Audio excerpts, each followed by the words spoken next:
ये मित्रों, बिहार में ट्रेन की बोगी जला दी गई है, ट्रेन का इंजन भी जलाया गया है। ये जो पिक्स आ रही हैं, ये सो कॉल्ड छात्रों के विरोध बताया जा रहा है।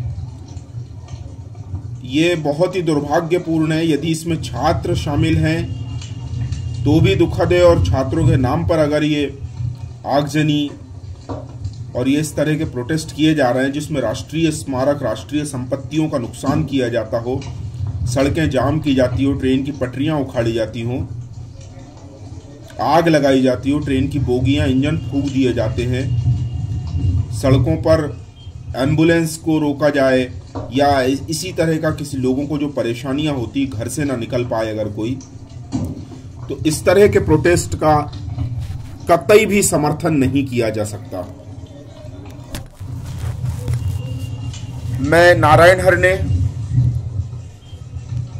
इस तरह के प्रोटेस्ट का मैं पूरी तरह विरोध करता हूं।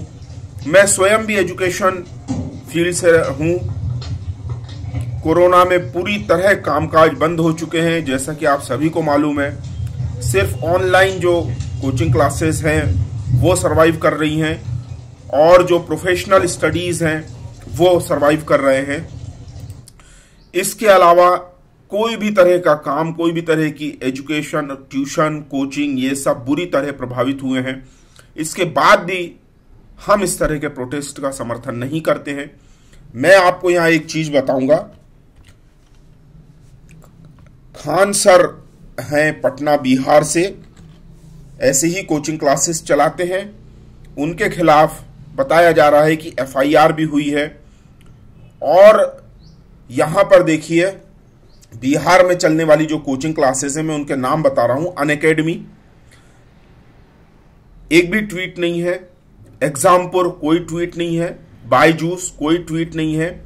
एलएन, कोई ट्वीट नहीं है। रोजगार क्लासेस, कोई ट्वीट नहीं है। वाईफाई स्टडी, कोई ट्वीट नहीं है।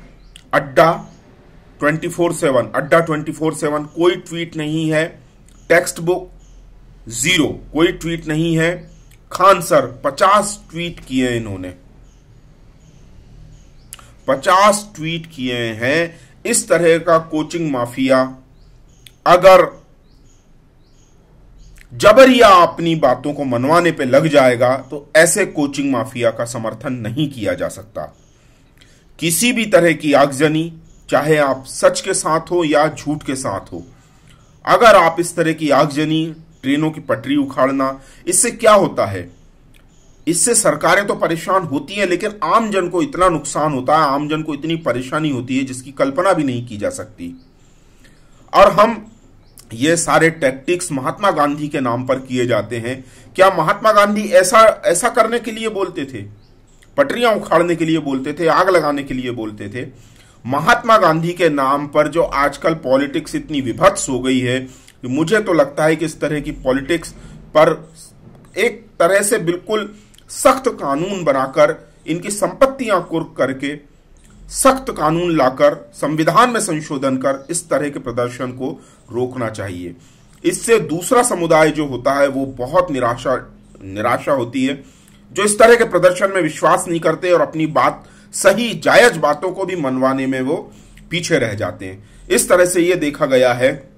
किसान आंदोलन के नाम पे जो नौटंकी हुई है, पूरा दिल्ली जला दिया गया, पंजाब में बर्बरता हुई, मारे गए लोगों की हत्याएं हुई, पुलिस वालों को तक लाल किले से फेंका गया, और तिरंगे का भी अपमान किया गया। लाल किले की शान को जो रौंदा गया, वो सब इसी तरह का गांधी का नाम लेते जाते हैं और अपनी मनमानी करते जाते हैं। ये भीड़ तंत्र अगर बन गया तो माफ कीजिए, लोकतंत्र में लोगों का विश्वास नहीं रह जाएगा। ये भीड़ तंत्र को रोकना होगा। ये आगजनी का किसी तरह समर्थन नहीं किया जा सकता।